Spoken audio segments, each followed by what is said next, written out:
જય શ્રી કૃષ્ણ, રાધે રાધે. 17મા અધ્યાયની શરૂઆતમાં અર્જુને કરેલા પ્રશ્ન અને એમાંથી પછી ભગવાને 3 પ્રકારની નિષ્ઠાની શ્રદ્ધાની વાત કરી.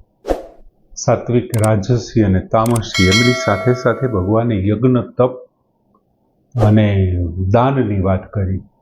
એમાંથી ભગવાને 3 પ્રકારના યજ્ઞની વાત પછી કરી અને ત્યાર પછીના 3 શ્લોકમાં ભગવાને તપની વાત કરતા શરીરથી થતું તપ, વાણીથી થતું તપ અને ત્યાર પછી મનથી થતું તપ આપણે પૂર્વ શ્લોકમાં જોયું કે આ જે મનથી એમનો નિગ્રહ કરી અને જે તપ કરવામાં આવે છે તે.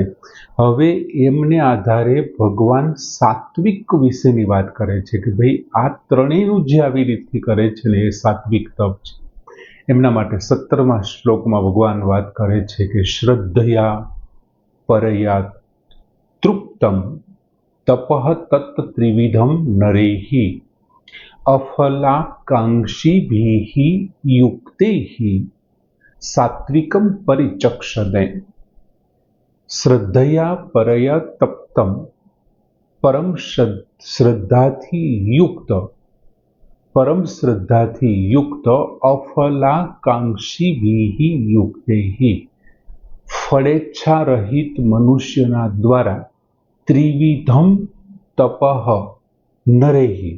મનુષ્યોના દ્વારા 3 પ્રકારના એટલે કે આ જે ભગવાને આગળ વર્ણવ્યા એ શરીરના, વાણીના અને મનના તપનું તપ કરવામાં આવે છે. જે તપ કરવામાં આવે છે સાત્વિકમ પરિચક્ષતે, તેને સાત્વિક કહે છે. એક પહેલી શરત ભગવાને મૂકી શ્રદ્ધયા પરયા તૃપ્તમ, એક તો પરમ શ્રદ્ધાથી. પછી બીજી શરત ભગવાને શું મૂકી તો કે અફલાકાંક્ષીભિઃ. આ શબ્દ ત્યારે ભગવાને સમજાવ્યો હતો શરીર તપમાં. અફલાકાંક્ષીભિઃ, કોઈ પણ જાતની ફળની ઈચ્છા વિના. અને જે આ 3 તપ કરવામાં આવે છે, પછી શરીરનું હોય, મનનું હોય કે વાણીનું હોય, એને સાત્વિક કહે છે. પણ આ 2 શરત એમાં હોવી જોઈએ. એક તો તમને પૂરેપૂરી શ્રદ્ધા હોવી જોઈએ અને કોઈ પણ પ્રકારના ફળની ઈચ્છા ન હોવી જોઈએ. શ્રદ્ધયા પરમ તપ્તમ એટલે શરીર, વાણી અને મનથી જે તપ થાય છે એ શ્રેષ્ઠ કર્તવ્ય છે. બીજું ઉદ્દેશ્યની પૂર્તિનો ઉપાય છે. તમારું જે કંઈ શરીરથી, વાણીથી, મનથી એ જે કંઈ તપ કરી રહ્યા છો, હું મનુષ્ય છું, માનવ દેહ મને મળ્યો છે અને એટલા માટે આ મારે કરવું એ મારું કર્તવ્ય છે અને એ શ્રેષ્ઠ કર્તવ્ય છે. બીજું, તમારો જે ઉદ્દેશ્ય છે કે મારે પરમ તત્વને પ્રાપ્ત કરવાનો છે. માનવ જીવન માટેનો સૌથી શ્રેષ્ઠ ઉદ્દેશ્ય કયો છે તો કે પરમ તત્વને પ્રાપ્ત કરવો. તો એ ઉદ્દેશ્યની પૂર્તિ માટેનો આ તપ મન, વાણી અને શરીરથી થતું તપ છે એમનો ઉપાય છે. હવે જો એમને સારી રીતે કરતા બીજું કંઈ કરવાનું બાકી નથી રહેતું. જો તમે શરીરથી એટલે કે જે શરીરના લક્ષણો આપ્યા તે, પછી શરીરના આર્જવમ છે, શૌચમ છે એ બધા, ત્યાર પછી વાણીના જે મૌન છે, મનન ચિંતનવાળા જે છે તે, અને મન છે એ મનનો નિગ્રહ તે બધું છે. એમને જો તમે સારી રીતે તપ કરવામાં આવે તો પરમ તત્વને પ્રાપ્ત કરવા માટે બીજું કંઈ પણ કરવું નથી પડતું. તેનાથી વાસ્તવિક તત્વમાં સ્થિતિ થઈ જાય છે. જે પરમ તત્વ છે ને એમની અંદર સ્થિત થઈ જાય છે. બીજું, મોટા મોટા વિઘ્નોની પછી કંઈ દરકારી નથી રહેતી. અને બીજું શું થાય છે કે પૂરેપૂરી શ્રદ્ધાથી થાય છે અને વિઘ્નોની કાંઈ દરકાર નથી. એમના ઉપર ગમે તેવડા વિઘ્નો આવે ને એને કંઈ અસર જ નહીં થાય. એનું નામ છે પરમ શ્રદ્ધા. પહેલાં તો પૂરતી શ્રદ્ધા તમારે હોવી જોઈએ અને જો એ કરવામાં આવે શ્રદ્ધાથી તો બાકીનું કંઈ કરવા પણ છે નહીં. ભગવાને એવો શબ્દ વાપર્યો કે અફલાકાંક્ષીભિઃ યુક્તૈઃ નરેહી. હવે અહીંયા નરેહી શબ્દની સાથે ભગવાને 2 વિશેષણો વાપર્યા કે આ 2 વિશેષણોની સાથે નરેહી. પણ હવે એ શબ્દનું તાત્પર્ય શું છે તો કે તાત્પર્ય એ છે કે દરેક મનુષ્યની અંદર આંશિક સદગુણો, દરેક મનુષ્યને, દરેક પ્રાણી માત્રની અંદર આંશિક સદગુણો તો હોવાના જ. દરેક પ્રાણી માત્રમાં આંશિક રૂપે વધતા ઓછા પ્રમાણમાં સદ્ગુણો હશે, પણ મનુષ્ય એક એવું છે, એવી યોનિ છે કે જેમાં સાંગોપાંગ સદ્ગુણો અને સદાચારી થઈ કોઈ પશુ છે, કોઈ પક્ષી છે, કોઈ પ્રાણી છે, એ થોડું ઘણું થઈ શકે, પણ એ વધારે પડતું નહીં. સાંગોપાંગ એ સદાચારી નહીં થઈ શકે, કેમ કે એવી એની પાસે બુદ્ધિ નથી. જ્યારે મનુષ્ય પાસે સાંગોપાંગ એ સદગુણી અને સદાચારી થઈ શકે. બીજું, જે કાંઈ વિવિધ પ્રકારની કામનાઓ છે, મૂઢતા છે, એમને સર્વથા દૂર કરી અને નિષ્કામ ભાવી થઈ શકવા માટે મનુષ્ય સક્ષમ છે. એટલે ફળની આશાઓને છોડી દેવાની વાત છે, અને એ મનુષ્ય કરી શકે, જો ધારે તો એ કરી શકે. બીજું, સાત્વિકની અંદર નર શબ્દ આપેલો છે. અહીંયા જ્યારે સાત્વિક પરિચક્ષતે ભગવાને કીધું, એને સાત્વિક તપ કહે છે. એમાં જો નર શબ્દ આપેલો છે. રાજસ અને તામસમાં મનુષ્યવાચક શબ્દ જ નથી. આમના પછી જે રાજસ તપ અને તામસ તપ છે એમાં મનુષ્યવાચક શબ્દ નથી આપેલો.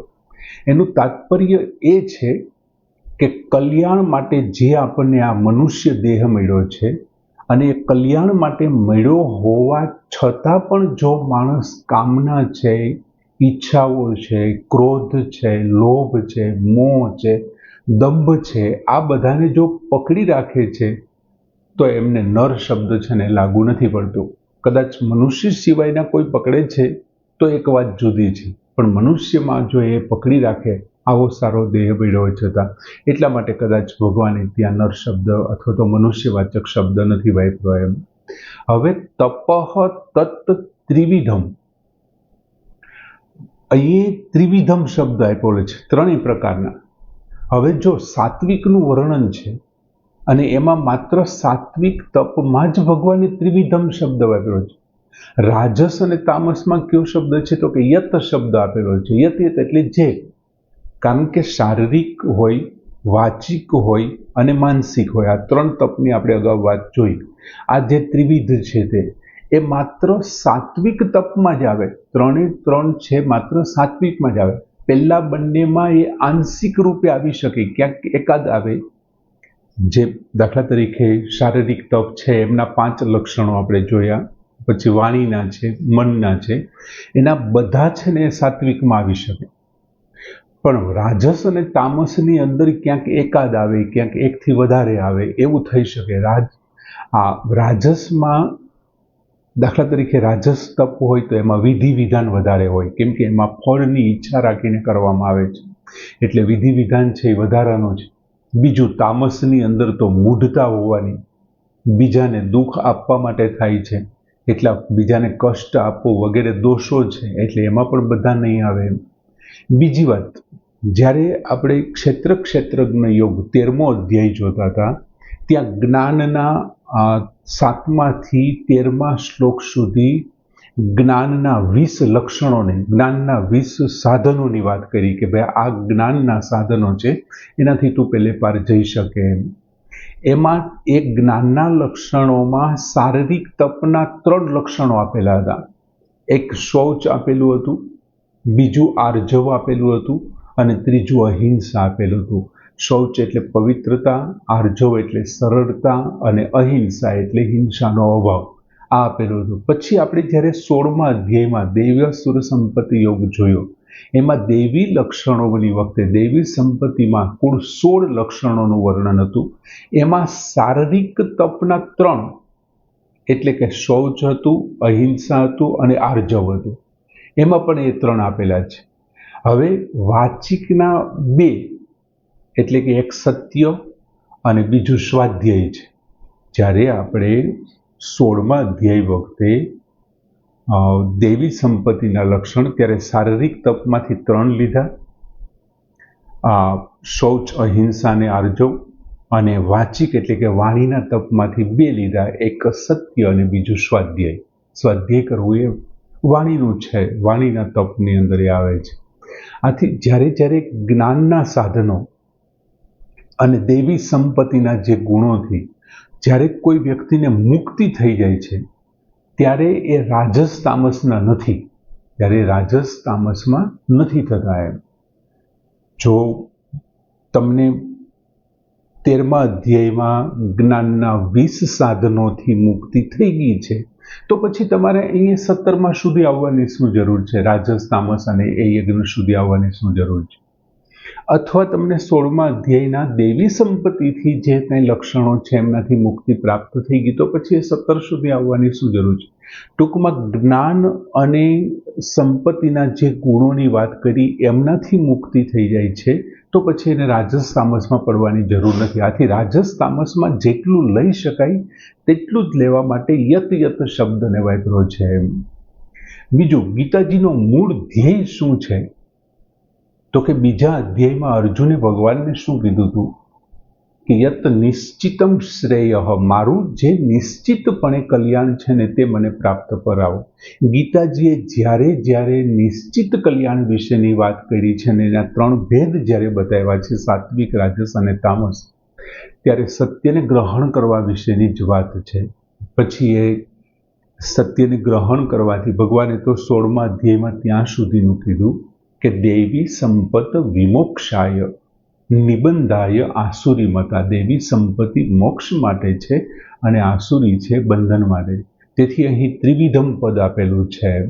બીજું, ભગવાન છેલ્લે કે છે સાત્વિકમ પરિચક્ષતે, તેને સાત્વિક તપઃ સાત્વિકમ પરિચક્ષતે, તેને સાત્વિક તપ કહે છે. આમ પહેલા શરીર, પછી વાણી, પછી મન, એ ત્રણેયના લક્ષણો સાથે ભગવાને તપની વાત કરી અને એ તપને આધારે હવે ભગવાન સાત્વિક તપ, રાજસી તપ અને તામસી તપની વાત કરે છે, જેમની અંદર આ ત્રિવિધમ શબ્દ સાત્વિકમાં વાપરીને કે આ 3 પ્રકારના શરીર, વાણી અને મનના જે શ્રેષ્ઠ લક્ષણો છે એ આ સાત્વિકમાં જોવા મળે છે. સરસ મજાનો શ્લોક કે શ્રદ્ધયા પરયા તૃપ્તમ તપઃ ત્રિવિધમ તત્ત્રિવિધમ નરૈહિ અફલકાંક્ષીભિઃ યુક્તૈઃ સાત્વિકમ પરિચક્ષતે. પૂર્ણ કરીએ. જય શ્રી કૃષ્ણ.